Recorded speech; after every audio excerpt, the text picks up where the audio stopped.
Solvent दो type के होते हैं, पोलर और नॉन पोलर। पोलर में दो टाइप, प्रोटिक और एप्रोटिक। प्रोटिक मतलब जिसमें H प्लस हो, है ना। अब H प्लस कैसे आएगा, तो इलेक्ट्रोनेगेटिव एटम के साथ जब H होगा तो पोलैरिटी डिफरेंस क्रिएट होगा, है ना, डेल्टा माइनस और डेल्टा प्लस की। तो H प्लस अपना आ जाएगा प्रोटिक में, है ना। देन एप्रोटिक में एब्सेंस ऑफ H प्लस। अब हमको इलेक्ट्रोनेगेटिव एटम तो लेना है लेकिन उसके साथ H नहीं होना चाहिए, ठीक है, H अपना नहीं चाहिए अपन को। अब नॉन पोलर में तीन तीन केसेस हैं, है ना, मेजरली CCl4 नॉन पोलर होता है, अल्कीन नॉन पोलर होता है, अल्केन नॉन पोलर होता है, और बेंजीन हमारी नॉन पोलर होती है ना। देन इसके जो क्वेश्चंस हैं उसको ऐसे सॉल्व मत करना ब्रेक डाउन करके, है ना, कि H2 है तो H प्लस और OH माइनस, है ना, पोलैरिटी बन रही है, कैटायन और एनायन बन रहे हैं, ऐसा मत करना। इजी पड़ेगा। जैसे मैं बता रहा हूँ, इलेक्ट्रोनेगेटिव एटम के साथ H देखना है ना, तो यानी कि O के साथ H है तो ये PPS है, यहाँ O के साथ H है तो ये भी PPS है, यहाँ O के साथ R है, H नहीं है तो ये PAS है ना। यहाँ O के साथ तो H है नहीं लेकिन नीचे वाले O के पास H है तो ये भी PPS है। देन यहाँ O के पास H नहीं है और यहाँ कहीं और दूसरा कोई इलेक्ट्रोनेगेटिव एटम भी नहीं है। देन यहाँ O के पास H नहीं है लेकिन N के पास H है तो ये अपना PPS है और ये अपना PAS है ना, ऊपर वाला। देन यहाँ पे देखेंगे तो यहाँ पे कहीं पे O के पास H नहीं है और N के पास भी मिथाइल जुड़ा है यानी कार्बन जुड़ा है, तो कुछ नहीं है, ये PAS है और इसको DMF बोलते हैं, स्ट्रक्चर को बना के देख लेना, है ना। देन यहाँ सल्फ़र से कार्बन जुड़ा है, सल्फ़र से कार्बन, सल्फ़र से ऑक्सीजन, और किसी के पास H नहीं है तो एक पोलर एप्रोटिक और इसको DMSO बोलते हैं, है ना। और यहाँ पे देखेंगे हम्पा में तो यहाँ पे भी कहीं H नहीं है तो ये भी पोलर एप्रोटिक है ना। और सारे नाइट्रोजन में भी कार्बन जुड़े हैं, यहाँ देखूँगा मैं, सारे नाइट्रोजन में भी कार्बन जुड़े हैं। और यहाँ पे भी O के पास H नहीं है, N पे Me है, ठीक है, पोलर एप्रोटिक, और ये DMA है ना। ये चारों याद रखना, इंपॉर्टेंट कंपाउंड है। देन न्यूक्लियोफिलिसिटी की बात करते हैं। न्यूक्लियोफाइल पता है अपन को, है ना, जो इसके पास लोन पेयर होते हैं। तो F माइनस Cl माइनस और Br माइनस और I माइनस में सबसे अनस्टेबल होता है F माइनस। F माइनस सबसे अनस्टेबल होता है क्योंकि इसकी साइज़ छोटी होती है ना, न्यूक्लियस के पास ज़्यादा होता है, बहुत ज़्यादा अनस्टेबली एक्ट करता है। और I माइनस सबसे ज़्यादा स्टेबल होता है क्योंकि इसकी साइज़ बड़ी होती है, इतने सारे इलेक्ट्रॉन हैं और एक और एक्स्ट्रा दे भी दिया तो उसको कोई फ़र्क नहीं पड़ता उसकी साइज़ में, है ना, तो स्टेबल ही रहता है। तो और पोलर एप्रोटिक में न्यूक्लियोफाइल की अगर देखें हम ऑर्डर, तो सबसे अच्छा न्यूक्लियोफाइल हमारा F माइनस होता है, then Cl minus, then Br minus, then I minus. याद रखना, पोलर एप्रोटिक के बारे में बता रहा हूँ मैं। देन पोलर प्रोटिक सॉल्वेंट में अगर मैं देखूँ तो ऑर्डर चेंज हो जाता है टोटली। न्यूक्लियोफाइल की जो ऑर्डर है उसमें I माइनस सबसे ज़्यादा अच्छा होता है, then Br minus, then Cl minus, then F minus, है ना। और अगर कंपेयर करें हम OH माइनस और H और SH माइनस में कौन सबसे ज़्यादा अच्छा न्यूक्लियोफाइल है ना, तो SH माइनस सबसे अच्छा न्यूक्लियोफाइल है ना। ये पोलर प्रोटिक सॉल्वेंट की बात कर रहा हूँ। और एक और चीज़ की, अगर जब सॉल्वेंट गिवन ना हो तो मान के चलना है कि पोलर प्रोटिक सॉल्वेंट की ही बात कर रहे हैं वो लोग, ठीक है। देन एक आरे जुगाड़ ये है कि हम जब पीरियड वाइज मूव करते हैं तो बेसिक स्ट्रेंथ कम होती जाती है और न्यूक्लियोफाइल की स्ट्रेंथ भी कम होती जाती है। और जब हम डाउन द ग्रुप मूव करते हैं तो बेसिक स्ट्रेंथ तो कम होती है लेकिन न्यूक्लियोफाइल की स्ट्रेंथ PPS में बढ़ जाती है और PAS में घट जाती है, ठीक है। देन SN2 रिएक्शन की बात करें तो न्यूक्लियोफाइल जो है वो मॉलिक्यूल के पीछे से आता है और जैसे ही अटैक करता है तो लिविंग ग्रुप X जो है हमारा निकल जाता है ना। देन एक ट्रांजिशन स्टेट क्रिएट होती है जहाँ कार्बन ने 5 बॉन्ड बना रखे होते हैं और 10 इलेक्ट्रॉन उसके पास होते हैं। बहुत अनस्टेबल सी स्टेट होती है। तो इलेक्ट्रॉन, अब इस स्टेट में इलेक्ट्रॉन विड्रॉइंग ग्रुप की ज़रूरत है इसको स्टेबल करने के लिए। तो इलेक्ट्रॉन विड्रॉइंग ग्रुप आके रेट ऑफ रिएक्शन इंक्रीज़ कर देता है। देन यहाँ से हम यहाँ पे आते हैं तो ये देखो, ये कार्बन है, या पीछे न्यूक्लियोफाइल लग गया है और ये जो हाइड्रोजन थे ये इन्वर्ट होकर इधर साइड आ गए, अपोजिट साइड आ गए, है ना। तो इसको हम वॉल्डन इन्वर्जन भी बोलते हैं। बायोमोलिकुलर होता है, दो मॉलिक्यूलर कंबाइन होते हैं इसमें, एक न्यूक्लियोफाइल और एक ये वाला अपना CH3X। तो वन स्टेप होता है, न्यूक्लियोफाइल आया उसी टाइम पे X निकल गया, है ना। R में भी S एंड D में भी L, डेक्स्ट्रो शायद लेओ हो सकता है ना।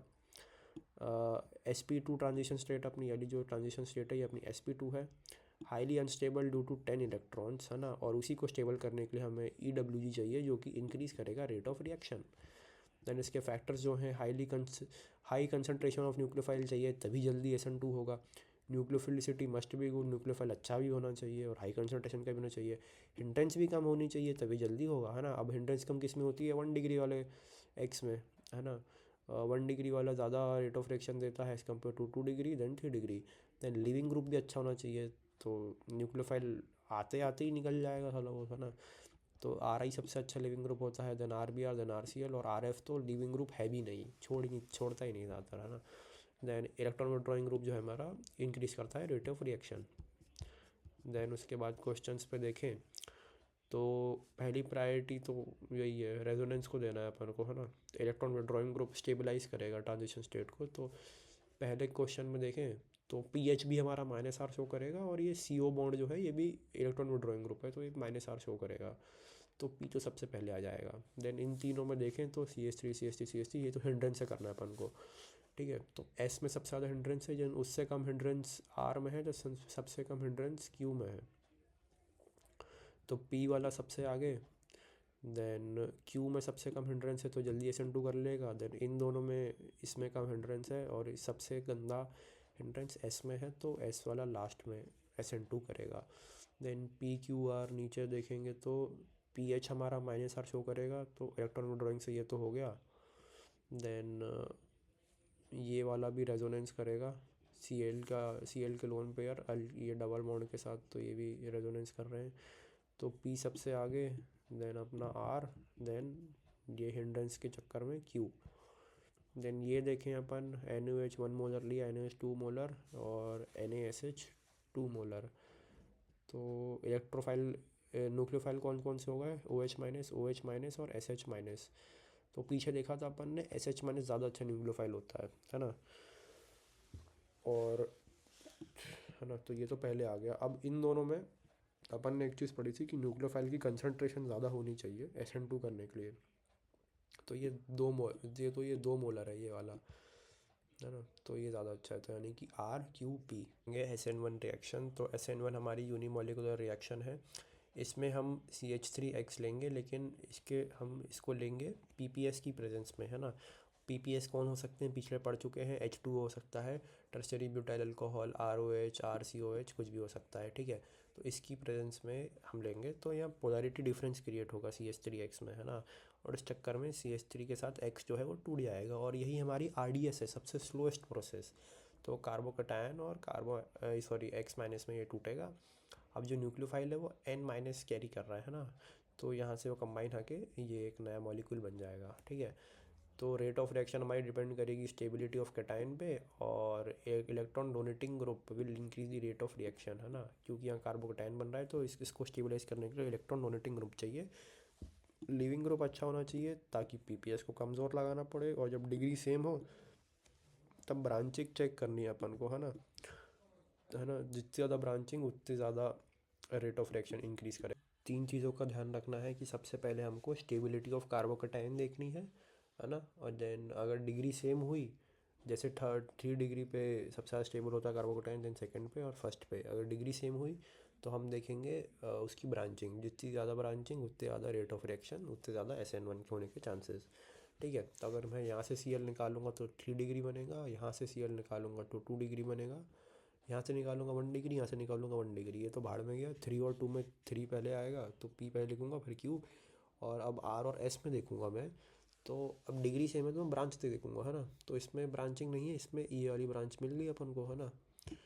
तो हाँ, तो अपना S जो है वो पहले आएगा, तो क्या आएगा, PQES और फिर ये R, ठीक है।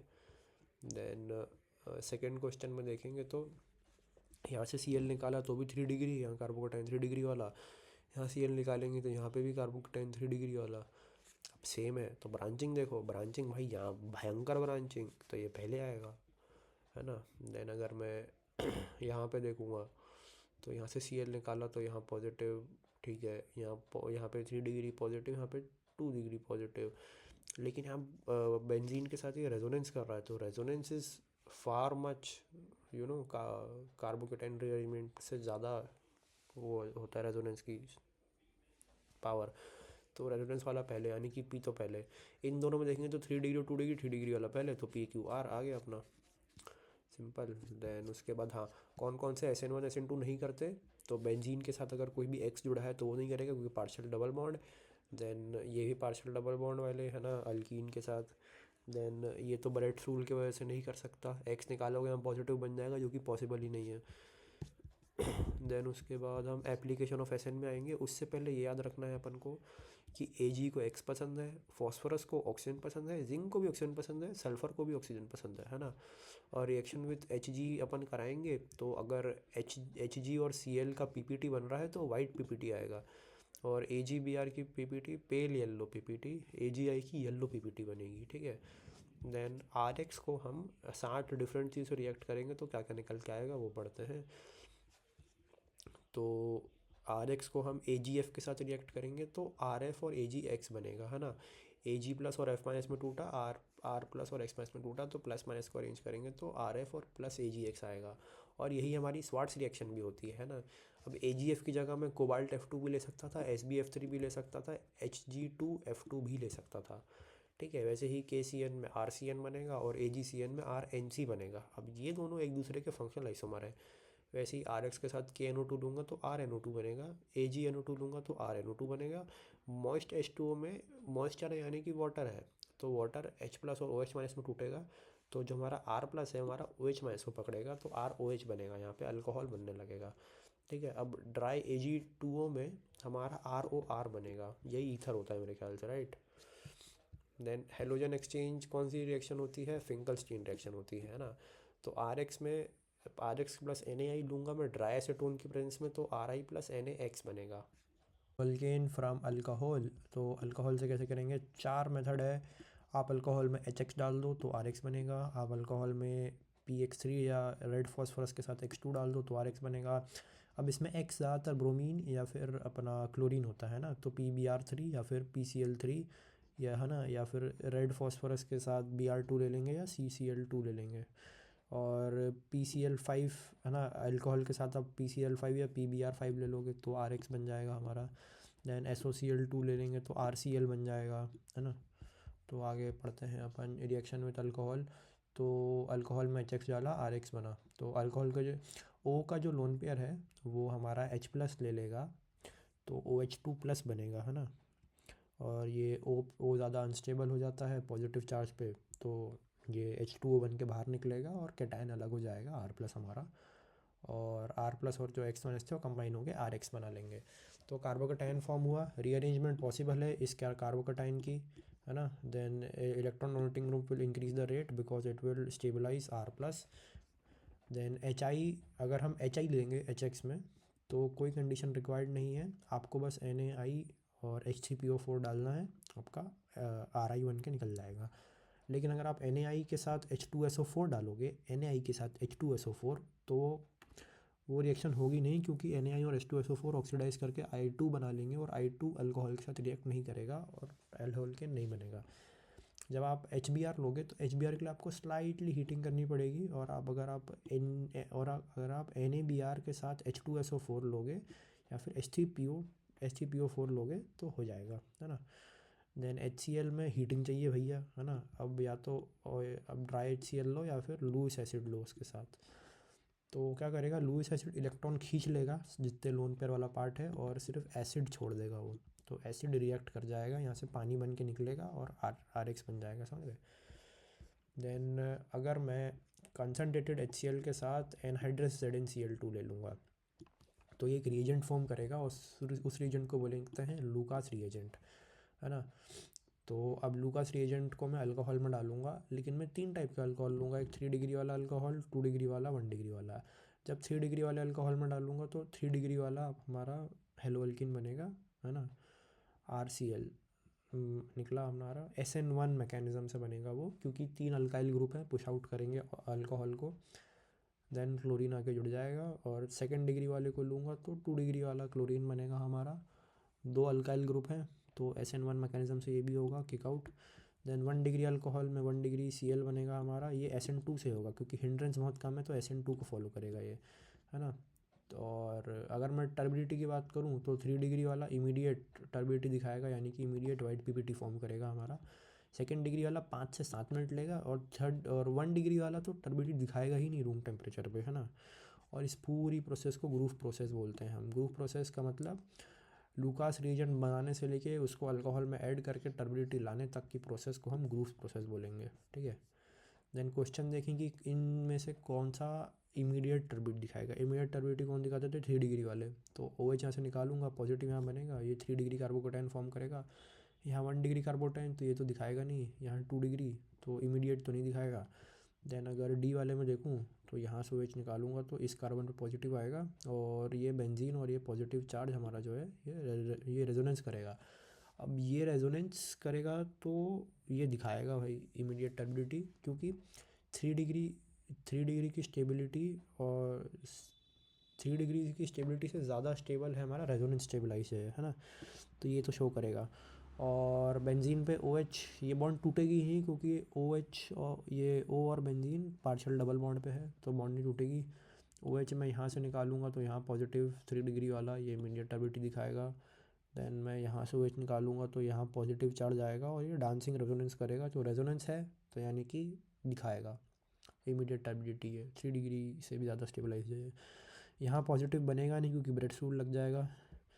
देन हम देखें reaction with red phosphorus NH2, तो 3 मोल हमने ROH लिया, रेड फॉस्फोरस के साथ Br2 लिया।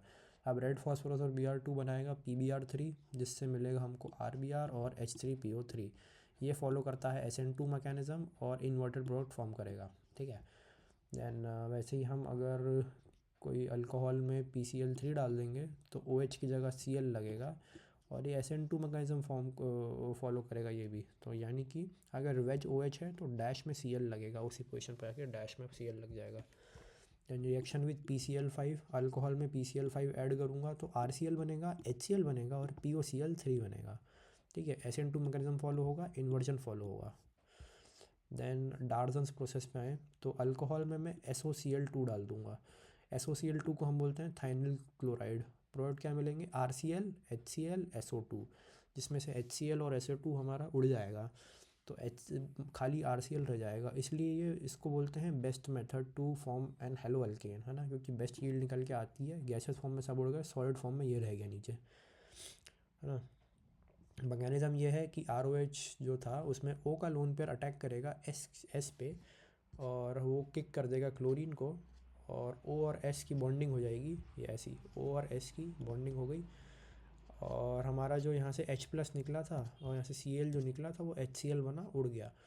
अब यहाँ क्या होगा, O का लोन पेयर वापस S पे अटैक करेगा ताकि एक और क्लोरीन को किक करे, है ना।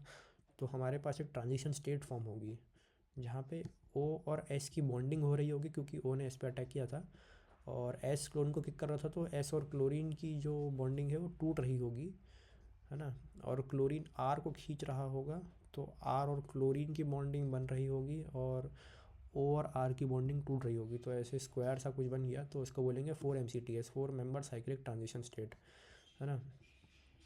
तो R और Cl की बॉन्डिंग बन रही थी तो RCl बन के निकला, और ये S और O बॉन्ड बना रहा था, और इसके बाद पहले से O था, तो ये SO2, ये तीनों मिलके SO2 बन गया, SO2 बन के उड़ गया। अब ये दोनों अलग अलग हो गए, ठीक है। तो इसमें इंटरनल न्यूक्लियोफाइल का अटैक हुआ था। कौन था इंटरनल न्यूक्लियोफाइल, क्लोरीन के जो लोन पेयर थे वो R पर अटैक कर रहे थे, तो इंटरनल लीक हुआ ये सब। तो इसको बोलेंगे हम SNI, है ना।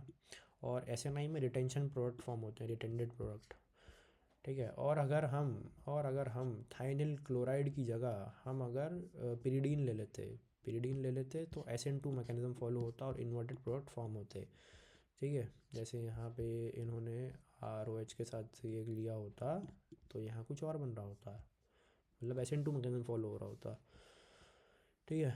तो अगर ये कोई क्वेश्चन है, अब PCl3 डालूंगा तो PCl3 में Cl जुड़ता था, SN2 फॉलो होता था, यस SN2 फॉलो हुआ, मतलब कि OH की जगह Cl जुड़ेगा, लेकिन इस साइड जुड़ेगा, है ना, इस साइड पलट जाएगा वो।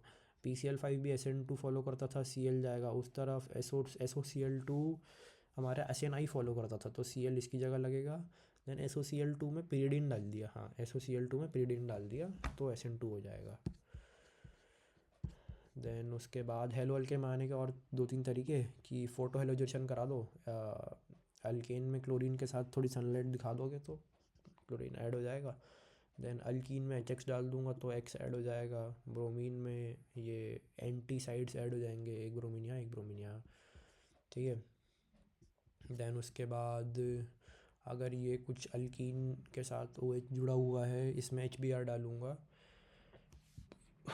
तो ये Br कहाँ जाके जुड़ेगा, तो OH अगर यहाँ से निकलेगा तो यहाँ पॉजिटिव चार्ज आया, 3 डिग्री वाली जगह है ये, तो Br तो पहले यहाँ लगेगा, लेकिन साइड में अल्कीन भी दी है, तो एक पॉसिबिलिटी ये है कि ये रेजोनेंस कर ले और पॉजिटिव चार्ज यहाँ आ जाए, अल्कीन यहाँ आ जाए, तब Br यहाँ भी जुड़ सकता है। अब ये दोनों प्रोडक्ट बन सकते हैं, तो दोनों बन तो रहे हैं SN1 से, लेकिन जो रेजोनेंस के बाद बना ये वाला, ये आएगा हमारा SN1 डैश में। जो डैश वाले हैं वो रेजोनेंस के बाद के प्रोडक्ट है ना। वैसे ही SN2 में अगर मैं देखूँ तो ये कोई अल्कीन थी, उसमें क्लोराइड जुड़ा था, तो NaOH डाला, OH हमारा जो बेस था वो क्लोरीन को खींचेगा, तो यहाँ पॉजिटिव बनेगा, यहाँ OH जुड़ जाएगा। अब एक एक है ना, तो OH ऐसे जुड़ जाएगा, ये पहला प्रोडक्ट। और एक तरीका ये है कि यहाँ जो पॉजिटिव बना था और ये जहाँ जहाँ तो अल्कीन थी, ये दोनों वो कर लें, रेजोनेंस कर लें, तो पॉजिटिव यहाँ अल्कीन यहाँ, जैसे यहाँ पे, और OH यहाँ जाकर जुड़ गया, तो ये SN2 डैश में आ जाएगा ये वाला, है ना। तो रेजोनेंस के बाद वाला प्रोडक्ट कौन में आता है, SN2 डैश में। वो होता है हमारा हेलो अरीन्स वाला पार्ट, ठीक है। तो हेलो अरीन कैसे बनाएंगे अपन, तो पहले है रिएक्शन विद BDC पढ़ेंगे, तो हम एनिलीन में हम NaNO2 के साथ HCl डालेंगे एट 0 डिग्री सेल्सियस। 0 डिग्री इसलिए ताकि हमारा जो नाइट्रोजन है वो उड़े ना, वहीं फ्रीज डाउन होकर रहे, जैसे यहाँ पे नाइट्रोजन है फ्रीज डाउन होकर वहीं पे रहे। तो क्या होगा, बेंजीन पे हमारा N2 प्लस बनेगा और Cl माइनस बनेगा। देन इसी का इक्विवेलेंट स्ट्रक्चर ये है कि बेंजीन पे पॉजिटिव प्लस NO2 गैस है ना, और इसको हम बोलते हैं BDC मतलब बेंजीन डाइजोनियम क्लोराइड, ठीक है। देन इसी पे और रिएक्शंस बेस्ड हैं कि हमने BDC पे हमने की डाला तो N2 हट के I लग गया, तो PHI बन गया, है ना। देन हमने CuHCl डाला तो N2Cl की जगह हमारा, चल ये नहीं मानना तो ये वाला मान ले, बेंजीन पे पॉजिटिव है ना, तो बेंजीन पे जो पॉजिटिव थी वहाँ पे Cl माइनस जाके लगा तो PHCl हो गया। CuHBr डाला, Br नेगेटिव था तो PHBr हो गया। और CuCl2 डाला HCl के साथ, CuCl2 डाला HCl के साथ तो PHCl बन गया। Cu2Br2 HBr के साथ तो PHBr बन गया। HBF4 में थोड़ी सी हीटिंग कर दी तो PHF बन गया, ठीक है। तो अब इन दोनों को बोलते हैं गटरमैन रिएक्शन। गटरमैन कैसे याद रखना है अपन को, ये खुला कॉपर है ना, यहाँ खुला कॉपर है तो दोनों गटरमैन, गटर खुला होता है वैसे ही गटरमैन से याद रखना है अपन को, है ना। और नीचे वाले सैंडमेयर रिएक्शन है, यहाँ पे कॉपर जो है वो +1 स्टेट पे है, जहाँ दोनों पे +1 स्टेट पे है, इसलिए सैंडमेयर रिएक्शन है। गटरमैन, सैंडमेयर, और जो फ्लोरीन वाली है उसको बोलते हैं बाल्शमैन रिएक्शन, ठीक है। और ये सारी रिएक्शन आती है हमारी SN1AR में, ठीक है। देन आते हैं बायोमोलिकुलर एरोमेटिक सब्सटीट्यूशन। तो हमारी जो हेलोअरीन है इसमें हमने डाला NaOH, तो कोई रिएक्शन नहीं हुई। क्यों नहीं हुई, क्योंकि X के साथ और बेंजीन के साथ एक पार्शियल डबल बॉन्ड कैरेक्टर भी फॉर्म कर रहे हैं, तो ब्रेक डाउन नहीं करेंगे। तो ब्रेक डाउन करने का हमने लगाई तिड़म, हमने हेलोअरीन में NaOH तो डाला, लेकिन इस बार 623 केल्विन के साथ 300 एटम का प्रेशर भी था, तब जाके यहाँ फिनॉल बना हमारा, ठीक है। अब इसके मैकेनिज़्म कुछ ऐसे है कि X जो था वो इलेक्ट्रॉन खींच रहा था, हेलोजन है, इलेक्ट्रोनेगेटिविटी है, तो इलेक्ट्रॉन्स खींच रहा था, तो इस पे नेगेटिव चार्ज आ रहा था और यहाँ पे कार्बन पे पॉजिटिव चार्ज आ रहा था। तो NaOH के OH माइनस ने देखा कि यहाँ पॉजिटिव चार्ज आ रहा है, तो उसने यहीं अटैक कर दिया, है ना, वैकेंसी देख के। तो यहाँ पॉजिटिव आया और यहाँ नेगेटिव आया, और यहाँ जो पॉजिटिव था वहाँ OH जुड़ गया, यहाँ पे देखो यहाँ पॉजिटिव था OH जुड़ गया, यहाँ पे नेगेटिव आ गया, और ये नेगेटिव चार्ज जो है ये बाकी पाई बॉन्ड्स के साथ यहाँ पे वो करेगा, रेजोनेंस करेगा, और बाकी और 3 स्ट्रक्चर बनाएंगे। तो ये नेगेटिव चार्ज कहाँ कहाँ जाएगा, ऑर्थो पे, पैरा पे, और ये वाला ऑर्थो पे, ठीक है। यहाँ कार्बन आयन फॉर्म हुआ, और इसी को हम बोलते हैं M कॉम्प्लेक्स, ये जो स्ट्रक्चर है इसी को हम बोलेंगे M कॉम्प्लेक्स, ठीक है। एंड एनायन कहाँ जा रहा था, ऑर्थो और पैरा पोजिशंस पे, और रेट डिसाइड होगी, रेट इंक्रीज होगी स्टेबिलिटी ऑफ एनायन से। जब जब ये एनायन स्टेबल होगा ऐसे ही हमारी रेट स्टेबल होगी इलेक्ट्रॉन विड्रॉइंग ग्रुप से, ठीक है। और इसी प्रोसेस को हम बोलते हैं डाउस प्रोसेस। और X क्या हो कि हमारी रेट इंक्रीज़ करे, तो जब X हमारी फ्लोरीन होगी, है ना, तब ये इंक्रीज़ होगा, क्योंकि X जो है, सॉरी, फ्लोरीन जो है वो हाईली इलेक्ट्रोनेगेटिव है, तो वो अगर इलेक्ट्रॉन खींचेगा तो ये स्टेबल हो जाएगा, माइनस चार्ज को खींचेगा, ये खींचने का काम करेगा, तो फ्लोरीन के केस में ज़्यादा स्टेबल आएगा। तो अगर रेट ऑफ रिएक्शन देखें हम तो ए आर एफ की सबसे ज़्यादा आएगी, क्योंकि एफ ज़्यादा अच्छे से खींचता है इलेक्ट्रोनेगेटिव वजह से, then A R C L की, then A R B R की, देन ए आर आई की, है ना। देन रेट ऑफ रिएक्शन इन तीनों में देखेंगे तो एक NO2 लगा है, यहाँ 2 NO2 लगे हैं, यहाँ 3 NO2 लगे हैं। तो कैसे देखेंगे, क्लोरीन जो है हमारा वो इलेक्ट्रॉन खींचेगा, तो नेगेटिव चार्ज डेवलप होगा हमारी ऑर्थो पैरा और ऑर्थो पोजिशंस पे, ortho para ortho, ortho para ortho. तो स्टेबलाइज करने के लिए NO2 हमारा इलेक्ट्रॉन विड्रॉइंग ग्रुप है, अब यहाँ एक ही इलेक्ट्रॉन विड्रॉइंग ग्रुप है, यहाँ पे 2 हैं, यहाँ पे 3 है, तो यहाँ तीनों माइनस पे एक एक EWG लगा है, तो ज़्यादा स्टेबलाइज ये करेगा, तो ये 3, ये 2, ये 1, है ना, ये ऐसे स्टेबलाइज का ऑर्डर। देन अगर हम यहाँ पे 2 NO2 लगे हैं और हम इस पर हाइड्रोजन का रिएक्शन कराएंगे, तो N के जो लोन पेयर हैं वो क्लोरीन को बाहर किक आउट करेंगे और क्लोरीन की जगह हाइड्रोजन लग जाएगा, और इसी को हम बोलते हैं 2,4 टाइनाइट्रोफेनाइल हाइड्रोजन, और यही हमारे ब्राइडीज रिएजेंट भी होता है, ठीक है। देन सेकंड में हम क्लोरीन में मेटा पोजीशन पे NO2 लगाए, PHS Na का रिएक्शन कराया, तो कोई रिएक्शन नहीं होगी, क्योंकि क्लोरीन चार्ज डेवलप करेगा ऑर्थो पैरा पोजीशन पे, और NO2 लगा है माइनस पे, तो कोई रिएक्शन नहीं होगी, ठीक है। देन अगर हम यहाँ देखें तो ऊपर 2 क्लोरीन लगा है, नीचे NO2 लगा है, तो NaOH का OH कहाँ पहले अटैक करेगा, 1 पे या 2 पे, डाउट वाली बात है। तो ये वाला जो क्लोरीन है ना, ये चार्ज डेवलप करेगा ऑर्थो पैरा पोजीशन पे, एक चार्ज यहाँ पे भी, एक यहाँ पे, एक यहाँ पे, और यहाँ पे स्टेबलाइज करने के लिए क्लोरीन है, क्लोरीन भी इलेक्ट्रोनेगेटिव ऑर्डर में अच्छा खासा है, तो खींचेगा, ये स्टेबलाइज होगा वाला पोजीशन, तो है ना। और ये वाला पोजीशन पे NO2 खींच रहा है, ये भी स्टेबलाइज है, यहाँ कोई नहीं खींच रहा, तो वो ये वाले क्लोरीन पर अटैक करेगा, क्योंकि ये स्टेबल नहीं है, ये तो स्टेबलाइज है, तो OH लग गया यहाँ पे, खत्म। देन यहाँ पे बेंजीन है, इस पर CH2Cl लगा है, NO2 लगा है, NO2 लगा है, फ्लोरीन लगा है, हमने PSHNA डाला, एक्सेस में है, तो कहाँ पे अटैक करेगा, पहले Cl पर अटैक करेगा, फ्लोरीन पे, Cl पे, क्योंकि ये बाहर है ना, बाहर से इजीली अटैक कर सकता है, यहाँ फ्लोरीन थोड़ा डबल पार्शियल डबल बॉन्ड का भी इरेक्टर शो करेगा। अगर वन इक्वी है ना, वैसे तो एक्सेस में तो दोनों जगह PSH हो जाएगा, SPH हो जाएगा, लेकिन अगर एक इक्विवेलेंट होता तो सिर्फ यहीं पे SPH आता, ठीक है। देन बॉइलिंग पॉइंट डिपेंड करता है मॉलिक्यूलर वेट पे और H बॉन्डिंग पे, and inversely proportional to branching पे, ठीक है। देन मेल्टिंग पॉइंट अपना डिपेंड करता है पैकिंग एफिशिएंसी पे, और वो चेक करेंगे हम सिमेट्रिकल प्रोडक्ट से। सिमेट्रिकल से मेरा मतलब है जहाँ वेक्टर्स क्रिस क्रॉस हो रहे हों, है ना, जैसे देखने में तो दोनों सिमेट्रिकल है, ट्रांस और सिस, लेकिन वेक्टरली देखें तो ये वाला है क्रिस क्रॉस हो रहा है, तो ये ज़्यादा सिमेट्रिकल है, तो इसकी मेल्टिंग पॉइंट ज़्यादा है, और इसमें देखें तो ये ज़्यादा सिमेट्रिकल है, इसकी मेल्टिंग पॉइंट ज़्यादा है। इन तीनों में ये देखो, ये आप ऐसे भी कट कर सकते हो, ऐसे भी कट कर सकते हो, तो यहाँ ज़्यादा सिमेट्री है, तो ये इसके मेल्टिंग पॉइंट ज़्यादा है।